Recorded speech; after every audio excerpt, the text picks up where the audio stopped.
Hi, my name's Emma. I'm one of the senior play specialists here at Leeds Children's Hospital, and I work on the Children's Heart Ward. Today I'm going to give you a little bit of a talk about coming in for a cardiac catheter.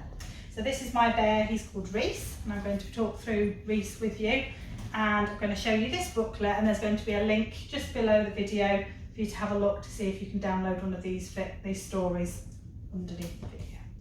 So when you come in for a catheter, we will meet you when you come in, and you'll see a doctor and a nurse, and your doctor will come and they'll want to check that you're okay for you to have your catheter, and the nurse will want to book you in. You'll then see an anaesthetist, and an anaesthetist will talk to you about how to have your special sleep so you can have your catheter. Now, a special sleep is given in two ways, and you can have it with a mask or with a little cannula. And the anaesthetic medicine switches off the thinking part of your brain, so it helps. So when you have a procedure, so you won't be able to see, hear or feel anything whilst the doctors are doing the procedure.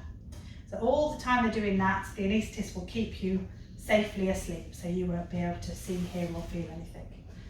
So if you were to have the cannula, we would pop on some special magic cream, or clever cream as we like to call it, and this goes on the back of your hands where your blue veins are, and that will go on, and that will stay on for about 45 minutes, and then when that comes off, the doctor or the anaesthetist will be able to fit one of these. So a cannula is a little bendy tube, and they'll pop that into one of your blue veins in the back of your hand, and then they'll be able to use a syringe to put some special medicine through to help you to go to sleep. If you choose to have the mask to go to sleep, it looks like this. So there's the mask that goes over your nose and your mouth. This bit gets plugged into the anaesthetic machine, and you do some big breaths, and the anaesthetist will help by squeezing down the balloon. So after about 4 or 5 deep breaths, you'll start to feel a little bit sleepy and then drift off to sleep with the mask. Sometimes the anaesthetist might start with it like this and then later put the mask on at the end.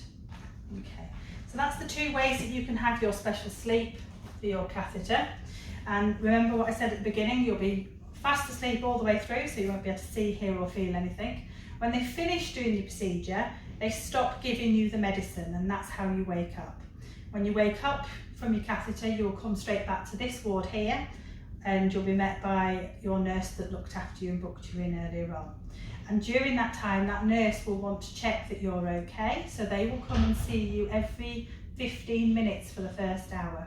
And they'll want to check at the top of your leg or on your arm, depending on where you had your catheter.